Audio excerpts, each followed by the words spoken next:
Ustadz, ini kita mau bicara dakwah salaf, Ustadz. Sebenarnya ini definisi dari dakwah salaf itu apa, Ustadz? Kenapa sih Allah menciptakan syaitan? Iya. Kenapa tidak malaikat saja? Maksudnya itu sebenarnya Wahabi itu apa sih, Ustadz? Ya, saya jawab dengan 3 sisi ya. Ada 3 dimensi yang harus paham ya. Selamat datang di ruang tamu Jejak Sahabat. Assalamualaikum warahmatullahi wabarakatuh. Ketemu lagi di ruang tamu Jejak Sahabat. Dan alhamdulillah hari ini kita kedatangan tamu yang sudah lama kita tunggu-tunggu, Al-Ustadz Abu Qatadah Hafidhahullahu Ta'ala. Hari ini kita akan bahas hal yang cukup menarik. Ketika dakwah salaf mulai dikenal oleh para pemuda, sehingga para pemuda sudah mulai mendakwahkan dakwah ini, dakwah yang hak ini kepada seluruh teman-temannya, kepada keluarganya, sehingga di media sosial itu banyak sekali anak-anak muda yang belajar dakwah salaf ini. Tapi ternyata ada orang-orang yang gak serg dengan dakwah ini, mulai mensifati dakwah ini dengan nama-nama yang notabene mereka buat sendiri, seperti salafi jihadi, salafi moderat, dan juga salafi wahabi yang paling terkenal. Dakwah ini Masya Allah, memang sunatullahnya akan selalu terjadi gesekan. Dan semoga Allah mudahkan segala urusan kita dalam dakwah ini. Hari ini kita sudah bersama Ustadz Abu Qatadah. Ustadz sehat, Ustadz? Alhamdulillah sehat. Masya Allah. Ustadz, ini kita mau bicara dakwah salaf, Ustadz. Sebenarnya ini definisi dari dakwah salaf itu apa, Ustadz? Bismillah, alhamdulillah, wassalatu wassalamu ala rasulillah wa ala alihi wa ashabihi wa man tabi'ahum bi ihsanin ila yaumidini amma ba'du. Kaum muslimin yang dimuliakan Allah Ta'ala, terlebih para pemuda, para pemudi, dan para penerus perjuangan Islam yang dimuliakan Allah Subhanahu wa Ta'ala. Kita berbicara tentang apa itu dakwah salaf ya. Mungkin kita sering menyebutkan ya, sebelum dakwah salaf itu apa? Ada kata-kata kita mengatakan salafi. Ya, apa sih itu gitu ya? Salafi sebenarnya adalah nisbat, yaitu penisbatan, berintisab ya. Kalau bahasa orang kita kan mengaitkan gitu ya. Kepada sebuah jejak. Kalau kita di sini mungkin teman-teman punya istilah jejak sahabatnya. Nah, sebenarnya berbicara tentang dakwah, berbicara tentang Islam, ya itu mengikuti jejak. Dan jejak yang terbaik salafi adalah nisbat ila rijal. Rijal, penisbatan kita kepada generasi, artinya kepada orang-orang yang memang dipilih Allah Subhanahu wa Ta'ala, yaitu jejak para sahabat, jejak para tabi'in, jejak para tabi'ut tabi'in, yang mereka itu manusia pertama ya, yang mendapatkan penjelasan Islam dari baginda Rasulullah Sallallahu Alaihi Wasallam. Mereka yang pertama yang masuk kepada Islam ini, mereka yang pertama melaksanakan Islam ini, mereka yang pertama mempraktekkan Islam ini, mereka juga yang pertama memperjuangkan Islam ini. Dan di dalam surah Al-Fatihah kita itu memang istinsab kepada Islam, tapi plus intisab kepada orang-orang yang telah berjalan dalam Islam. Jadi kan kalau kita juga dalam apapun ya, ketika kita ingin sesuatu biasanya tetap harus ada contohnya. Harus ada, kalau bahasa kita sekarang, role modelnya. Role model yang menjadi bagi kita itu pijakan. Dalam surah Al-Fatihah mengatakan, ihdinas siratal mustaqim. Ya Allah, tunjukkanlah aku ke jalan yang lurus. Tapi ada plusnya. Siratal ladzina an'amta alaihim, yaitu jalan orang-orang yang telah engkau beri nikmat. Ya siapa? Ya tentunya yang telah diberi nikmat. Jelas dijelaskan dalam ayat yang lain, wa may yuti'illaha wa rasula fa ulaika ma'al ladzina an'amallahu minan nabiyyin wasiddiqin wasyuhada'i wassalihin. Jadi di situ disebutkan role modelnya siapa? Para nabi, para siddiqin, para syuhada, para sholihin. Dan tentunya role model bagi kita adalah Nabi kita Muhammad SAW. Kemudian 3 orang atau 3 sifat sidikin, syuhada, solihin itu sahabat. Jadi kita nisbat kepada manusia terbaik, pilihan Allah untuk menemani Rasul Sallallahu Alaihi Wasallam itu para sahabat. Yang kedua, penisbatan ini bukan hanya kepada manusianya, dalam arti bukan hanya kepada individu pribadinya. Tapi intisabnya itu ya intisab kepada pemahamannya. Intisab kepada apa yang mereka lakukan. Dalam arti kita berislam itu harus mengikuti jejak mereka. Bahkan semua muslimin itu harus salafi. Harus salafi. Tapi salafi bukan harus Abu Qatadah atau harus mungkin tokoh seorang ulama. Yang dimaksud salafi ini kita melaksanakan Islam mengikuti apa yang dilakukan oleh Nabi SAW, para sahabat, para tabi'in. Itulah istilah salafi hakikatnya. Kemudian kalau sekarang pertanyaannya dakwah salaf. Apa sih dakwah salaf?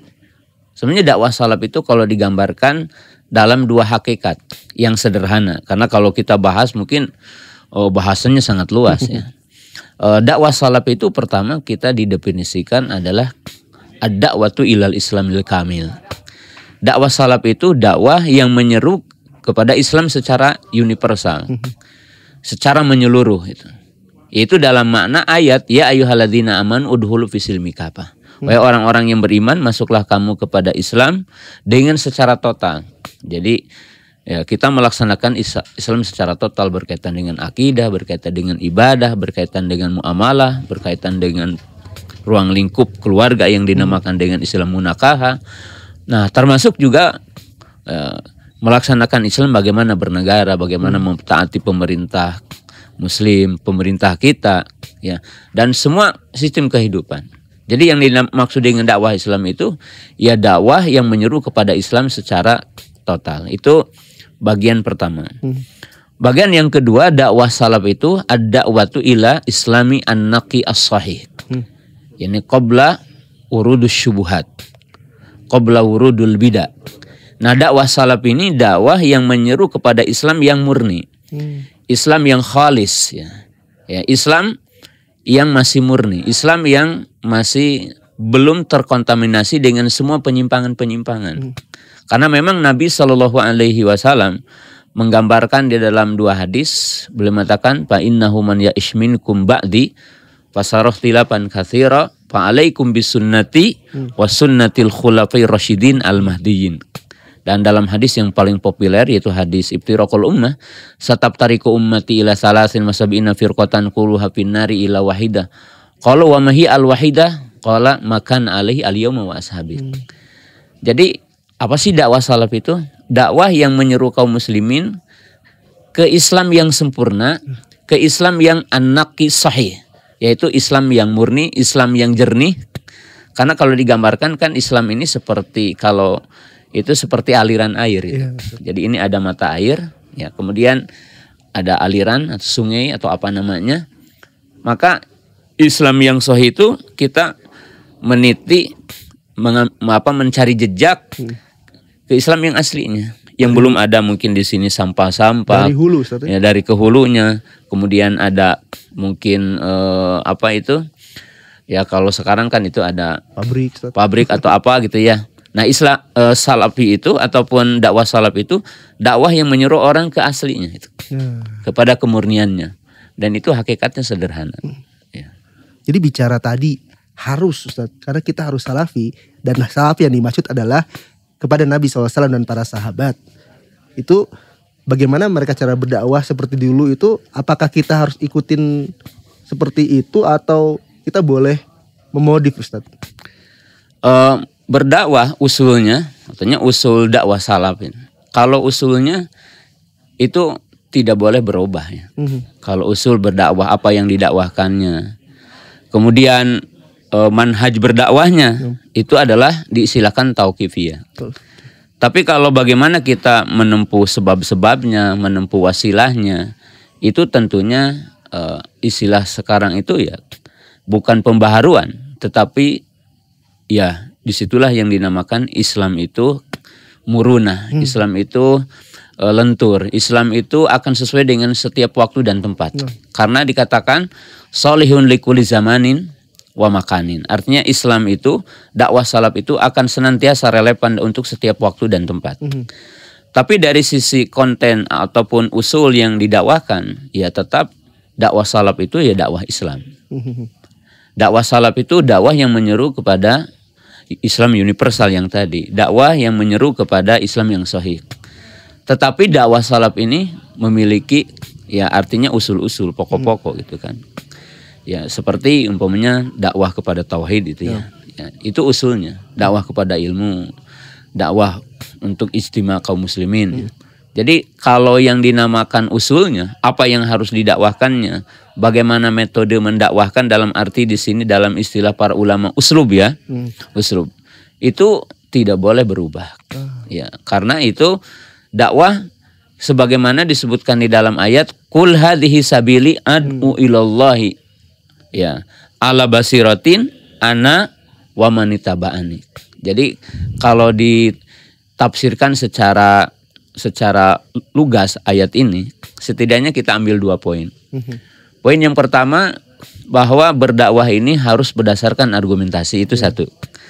Tapi ada kata-kata ana wa manitaba'ani. Dalam arti dakwah ya harus mengikuti orang yang pertama berdakwah. Siapa? Baginda Rasulullah SAW dengan para sahabat. Karena disebutkan ana wa manitaba'ani. Kata Imam Ibnu Qayyim, orang tidak dikatakan muslim yang sejati sehingga dia berdakwah seperti berdakwahnya Nabi SAW. Masya Allah. Ini Ustadz, di kalangan anak muda nih yang mereka sekarang alhamdulillah sudah mulai belajar dakwah salaf. Mereka mulai dijuluki oleh orang-orang dengan nama Wahabi, Ustadz. Ini maksudnya tuh sebenarnya Wahabi itu apa sih, Ustadz? Iya, saya jawab dengan 3 sisi ya. Ada 3 dimensi yang harus paham ya. Pertama, tidak ada literasi pengistilahan Wahabi. Yang dimaksud adalah intisab kepada agama sebenarnya gitu ya. Wahabi.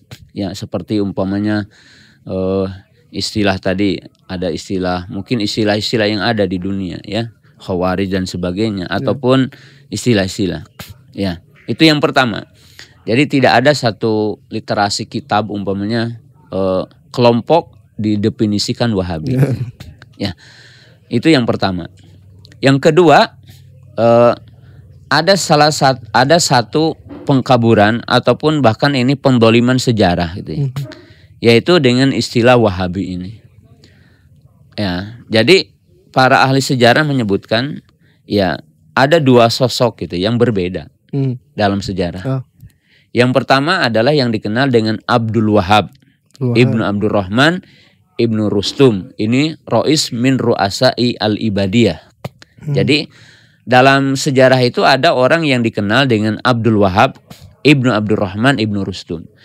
Dia ya kalau sekarang mungkin dari daerah Afrika gitu ya, sekitar Maroko lah kalau sekarang mungkin diistilahkan. Itu ada seorang tokoh Ibadiyah, tokoh Khawarij Ibadiyah ya. Itu memang sabkudima. Jadi mengalirkan darah, mengkafirkan sesama muslim. Dan itu dalam ulama Malikiyah. Karena kan ulama Afrika ini ataupun istilah Maroko itu lebih kepada madhab Maliki ya, Imam Malik. Nah itu telah disepakati akan kesesatannya. Jadi tapi ingat Abdul Wahab Ibnu Abdurrahman Ibnu Rustum diistilahkannya Wahabiyah gitu. Mereka Wahabiyah. Itu mereka memiliki pemahaman yang memang itu Khawarij Ibadiyah. Jadi itu mengkafirkan selain mereka dan mereka membunuh gitu ya dalam sejarah. Dan itu lahir sekitar tahun 100, meninggal dunia pada tahun 197. Ya. Jadi itu di abad kedua adanya. Nah, sedangkan yang kedua adalah Muhammad Ibnu Abil Wahab gitu kan. Ya, At-Tamimi yang itu lahir pada tahun 1411. Jadi itu sangat jauh perbedaannya. Nah makanya istilah Wahabiyah itu keliru. Karena kan kalau ini Muhammad Ibn Abdul Wahab, berarti kan bapaknya gitu ya. Mestinya Muhammadiyah gitu kalaupun mau itu. Ya.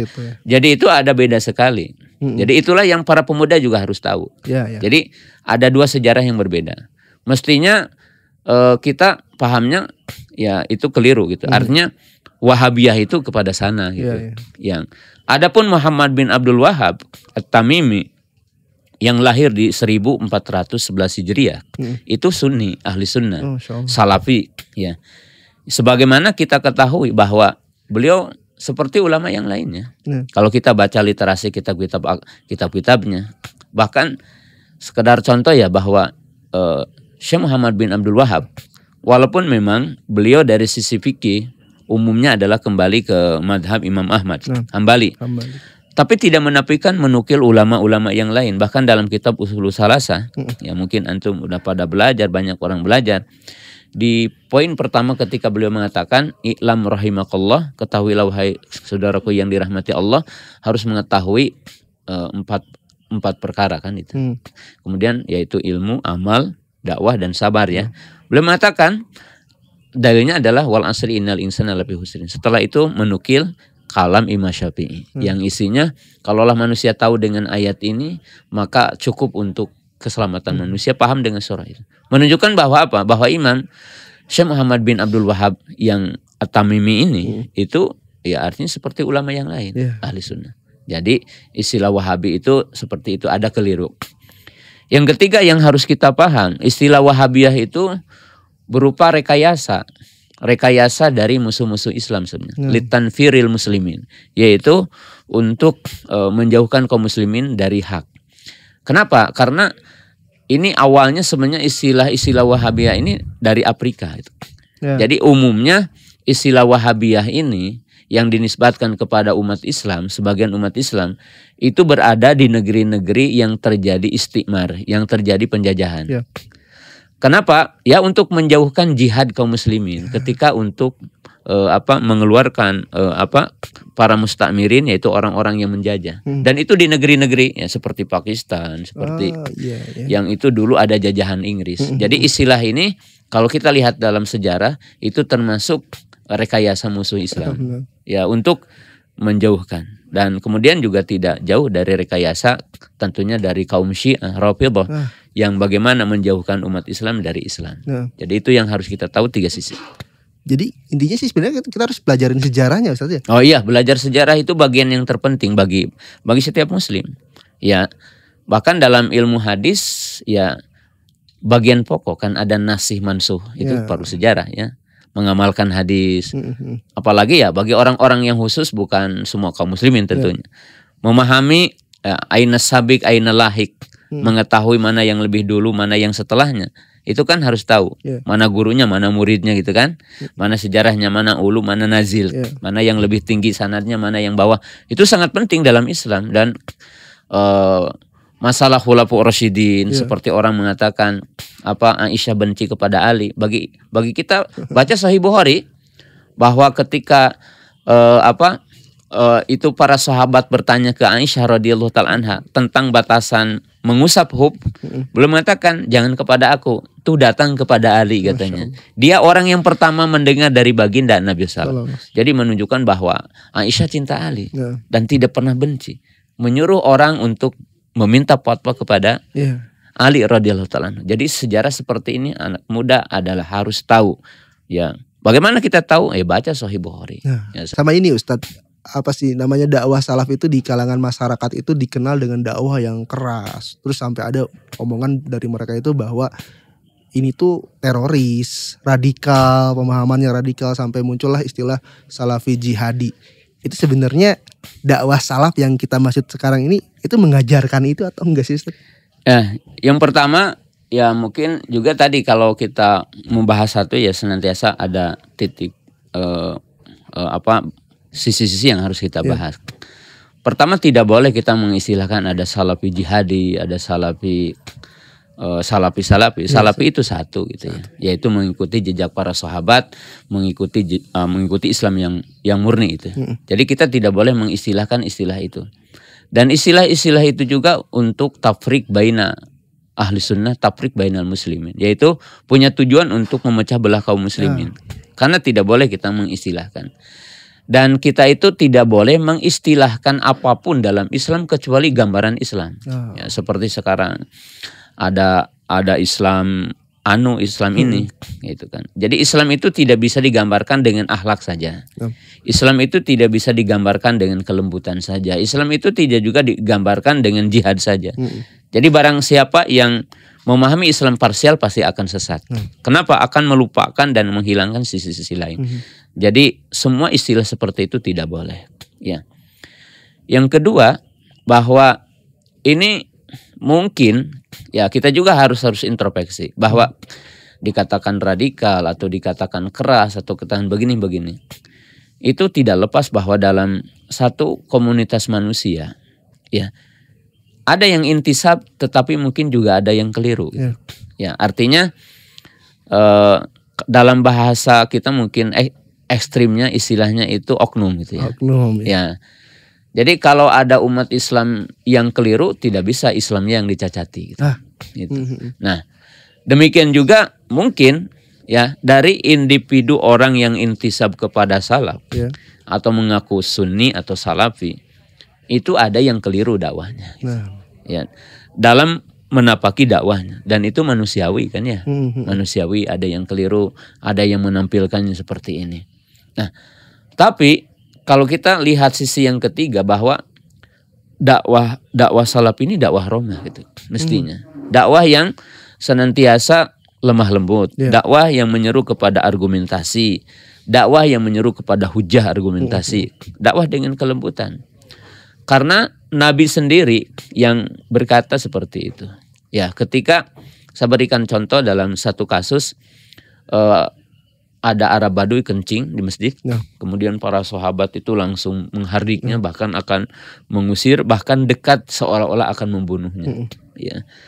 Kemudian Nabi Shallallahu Alaihi Wasallam mengungkapkan satu kalimat dengan kata-kata kepada para sahabat, Bu'istum muyassirina la mu'asirin.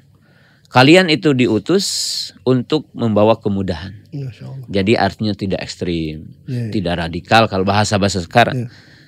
Tapi diutus seperti aku diutus dengan membawa kemudahan. Membawa kemudahan. Orang yang salah diedukasi. Kemudian Nabi SAW mengatakan, Innallaha lam yab'athni mu'annitan wala muta'annitan.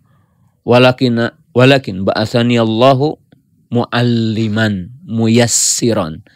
Nabi SAW dia berkata, sesungguhnya Allah tidak mengutusku dengan sikap keras gitu, menghukumi mungkin ya dan semisalnya. Tapi Allah mengutusku dengan mu'allim. Mu'allim itu pendidik gitu ya. Pendidik yang sangat agung. Ya. Dan muyassiron selalu membawa kemudahan. Ya. Dan dakwah salaf itu ya seperti itu sebenarnya. Nah, tapi ada poin-poin satu ini terakhirnya. Bahwa kaum muslimin yang dimuliakan Allah Subhanahu wa taala, ya. Label keras. Nah, itu sebenarnya juga bagian dari rekayasa musuh gitu ya. Mengistilahkan itu. Karena orang komitmen kepada kebenaran dari manusia pilihan saja, yaitu Nabi SAW, itu dikatakan Muhammad yufarikun nas. Muhammad memecah belah umat gitu ya. Jadi kalau masalah orang menyampaikan kebenaran kemudian terkadang dikatakan radikal atau dikatakan itu ya mungkin normatif sebenarnya. Gitu. Dalam arti itu dalam sejarah juga ada gitu ya. Dalam sejarah ada. Kenapa? Karena orang tidak selamanya memandang kebaikan adalah baik. Ya seperti mungkin juga terkadang jangankan seperti kita ini. Anak kepada bapaknya gitu kan. Ketika bapaknya ingin mengekspresikan kebaikan ibunya. Tapi anak berbicara, orang tuaku keras, orang tuaku mengekang gitu kan. Itu terjadi dalam kehidupan yang biasa. Demikian juga kita. Gitu. Jadi itu sebenarnya dengan istilah-istilah itu juga tidak terlalu kita harus gitu. Karena itu masalah-masalah normatif sebenarnya dalam dakwah gitu. Jadi intinya ya Islam itu adalah satu, Islamnya Nabi SAW dan bagaimana Nabi saat itu berdakwah dengan lemah lembut dan mungkin pada porsinya Ustadz ya. Ketika memang harus keras mungkin juga harus keras. Iya. Masya Allah.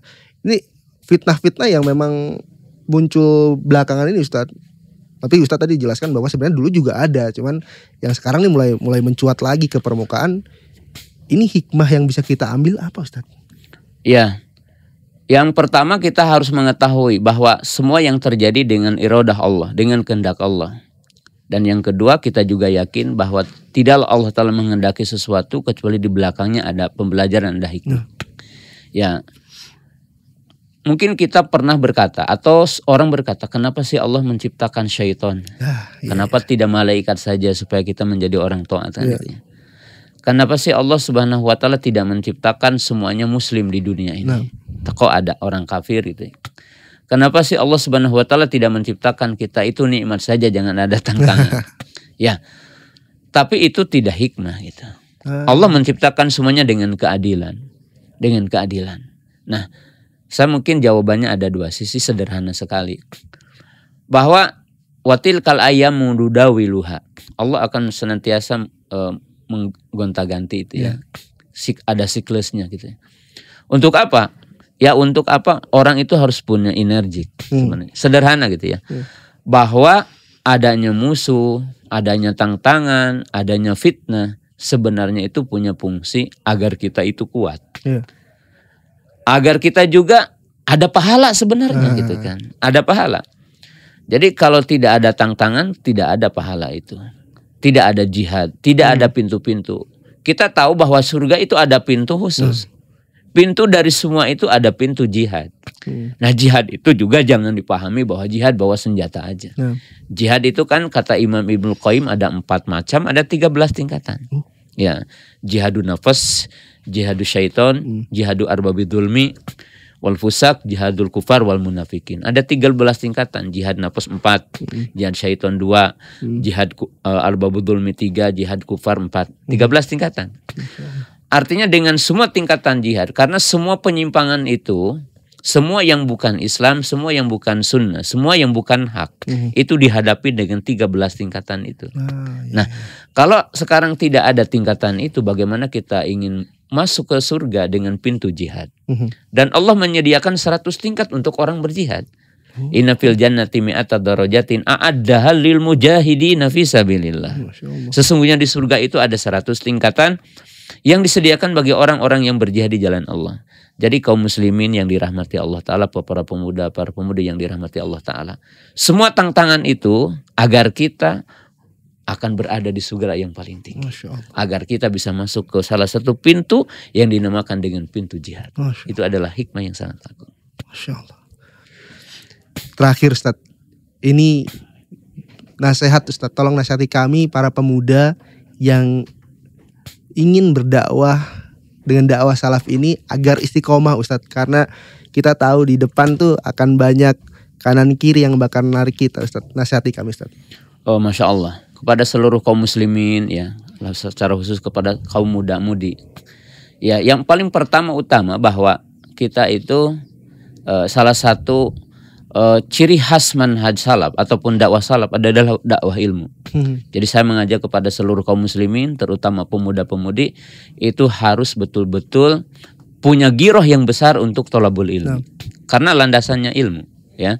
Man salaka thoriqan yaltamisu bihi ilman sahalallahu bihi thoriqan ila jannah. Man yuridillahu bihi khairan yufaqihu fid din. Setiap orang yang ingin kebaikan, ilmu.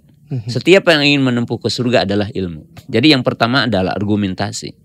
Jadi kita pahami dakwah salaf ini dengan secara universal, dengan secara menyeluruh. Ya, dan dakwah salaf ini orang atau salafi ataupun sunni itu bukan sekedar celana cingkrang, bukan sekedar kita memanjangkan jenggot. Nah itu adalah bagian dari Islam, bagian dari sunnah. Tapi perlu kita ketahui kata Imam Sufyan Ibnu Uyainah, as-sunnatu asyaratun faman kunna fihi faqad istakmala sunnah wa man taraka syai'an minha faqad taraka sunnah.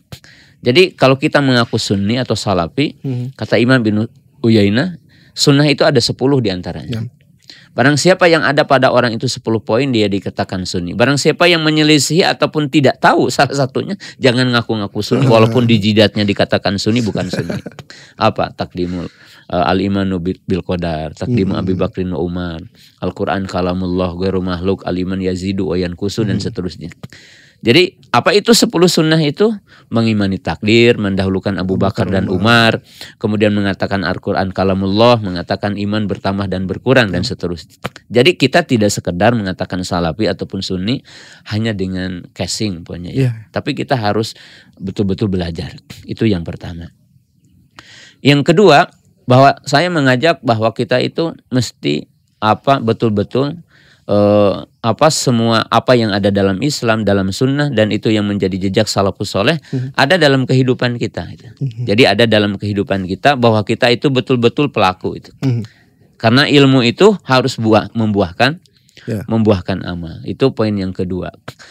Poin yang ketiga yang sangat penting bagi saya untuk disampaikan di sini bahwa di zaman fitnah itu perlu kita senantiasa duduk dengan ahlul ilmi, mengikuti jejak para ulama, orang-orang alim. Jadi siapapun antum, kita harus mengikuti orang soleh. Kita lihat sejarah ya, Nabi Musa itu punya teman Nabi Harun, dan Nabi Harun itu kan kakaknya sebenarnya, Harun. Tapi kedua-duanya sinergik, kolaborasi ya. Dikatakan Harun itu afsahu minni lisanan, dia lebih afsah. Jadi siapapun teman-teman yang sekarang punya komunitas, ada nama jejak sahabat atau yang lainnya ini, itu jangan pernah kalian ataupun semua teman-teman itu tidak dibimbing dengan ustadz, tidak dibimbing dengan orang alim. Karena orang alim itu punya pirosah yang Allah Ta'ala berikan dari ilmu, dan pirosah yang diberikan oleh Allah Ta'ala dari sisi keimanan. Itu akan berbeda. Apa yang harus dilakukan, gimana melakukannya. Jadi ini adalah poin yang kedua. Poin yang terakhir yang sangat penting untuk disampaikan di kesempatan yang berbahagia ini, bahwa dakwah ini adalah dakwah yang berat. Kebenaran ini berat untuk dipikul oleh orang. Maka mesti ketika kebenaran ini akan disampaikan kepada orang, mesti disampaikan dengan rahmah.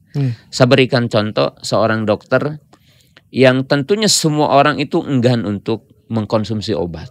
Karena obat itu pahit, obat itu tidak menyenangkan. Ya. Bahkan mungkin kalau orang itu mungkin diimpus, orang semuanya tidak senang. Bagaimana dokter itu bisa memberikan sesuatu kepada pasien? Yang pertama dia harus ramah kan ya. Betul, tersenyum, sehingga punya kode etik dokter itu, penyapaannya. Yang kedua, kalau obat pahit itu satu dengan sistem, satu dengan bahasa. Jangan begini, minum siah. Nah, itu orang Sunda. Nah, kan nggak begitu. Silahkan Anda minum. Nah, kemudian apa? Ya dikemas. Kalau pahit pakai kapsul gitu. Agar tidak merasakan orang pahit. Nah demikian juga kebenaran itu harus disampaikan dengan rahmat. Masya Allah. Karena kita bukan berinteraksi dengan fisiknya, tapi berinteraksi dengan hatinya. Kemudian itu poin penting. Dalam istilah para hukama dikatakan mana sya'anil qalbi asabal qalba. Segala sesuatu yang muncul dari hati yang jernih, hati yang ikhlas, hati yang kasih sayang, itu akan mengenai hati. Jadi begitu. Ya, saya berikan contoh, ada seorang pemuda tiba-tiba muncul mengatakan, Muhammad, saya ingin masuk Islam, tapi saya ingin tetap enjoy berzina. Wah, ini kata-kata yang sangat buruk kan? Nah, para sahabat ingin mengeluarkan orang itu dari majelis, dari masjid. Tapi Nabi SAW mengatakan, coba orang itu dekatkan kepadaku. Nah, lalu Nabi SAW memegang orang itu. Nabi SAW tidak mengatakan dasar kamu kampungan, dasar kamu itu orang tidak tahu itu. Beliau tidak berkata begitu. Tapi beliau mengajak dialog. Nah, oleh sebab itu kepada teman-teman juga perlu kita itu punya kemampuan untuk berdialogis dengan cara yang mampu untuk orang dipahami. Maka Nabi SAW berkata, kamu punya ibu? Punya adik atau kakak perempuan? Punya bibi? Punya. Lalu Nabi SAW berdialog. Mengatakan, apakah engkau mencintai atau tidak keberatan kalau itu terjadi pada ibumu? Maka orang itu mengatakan, saya jaminannya. Seolah-olah mengatakan, mungkin saya bunuh itu orang, gitu kan? Dan saya akan menjaminnya, gitu. Sampai terakhir kepada orang yang lebih jauh dari dia. Maka Nabi SAW mengatakan, demikian juga orang lain benci kepadamu, sebagaimana engkau benci kepada orang lain. Tapi Nabi SAW tidak cukup di situ. Nabi SAW mendoakan orang itu dengan mengatakan, Allahumma gfir dhanbah, wa tahhir qalbah, wa hassin farjah. Nabi SAW mengatakan, ya Allah, ampuni dosanya yang telah lalu, dia berzina. Ya Allah, bersihkan hatinya. Jangan ada keinginan-keinginan atau kecondongan-kecondongan. Ya, kalau mungkin kata orang Sunda, orang Jawa Barat, jangan ada kereteg-kereteg untuk berzina gitu ya, untuk melakukan itu. Ya Allah, jaga faradnya. Kemudian dikisahkan orang itu, demi Allah, setelah aku mendengar tausiah dari Nabi SAW dan dialog ini, aku tidak pernah berzina, tidak pernah aku mendekati pintu-pintunya. Bukan berzinanya, pintu-pintunya. Sampai disebutkan bahwa orang itu, kalau kita kan mungkin di masjid, ada pintu wanita, ada pintu laki-laki. Dia tidak pernah masuk ke pintu wanita. Karena dia menjaga semua apa yang memungkinkan dia berzina. Nah, teman-teman yang dimuliakan Allah Ta'ala, bagian dari berdakwah kepada Allah, mendakwahkan sunnah, mendakwahkan dakwah salaf ini, ya bagian terpenting salah satunya adalah kasih sayang, kelembutan, dialogis yang baik dengan semua orang yang berbeda dengan kita. Dan itu bagian salah satu kesuksesan kita untuk berdakwah. Diistilahkan oleh para ulama itu al-ihsan qoblal bayan, yaitu berbuat ihsan sebelum kita menyampaikan semua argumentasi. Dan ini mungkin hal-hal yang sangat penting. Kemudian yang sangat penting bagi kita juga kesabaran, ya. Berdakwah ini bertahap, ya, berdakwah ini bertahap. Kemudian kita tidak berbicara hasil gitu ya, tapi berdakwah itu benar dan terus. Jazakallah Ustadz, ini Masya Allah. Kalau orang-orang anak muda sekarang bilangnya ini daging Ustadz. Daging, Masya Allah. Ihwatifillah, dakwah salaf adalah dakwah yang hak, yang datangnya dari Nabi dan dipahami oleh para sahabat. Maka tidak ada hal lain, tidak ada cara lain selain mengikuti dakwah salaf. Adapun fitnah-fitnah yang datang pada kita, yang menyerang kita, maka selalu ada hikmah. Selalu ada hikmah yang Allah siapkan bagi kita semua. Dan jangan lupakan sejarah, karena sejarah itu bisa membuka pertanyaan-pertanyaan kita yang bergelut di hati kita. Satu lagi yang paling utama adalah jangan tinggalkan kajian ilmu.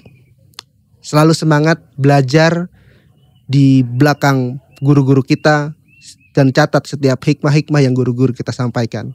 Insyaallah kita ketemu lagi di episode berikutnya di Ruang Tamu Jejak Sahabat. Assalamualaikum warahmatullahi wabarakatuh.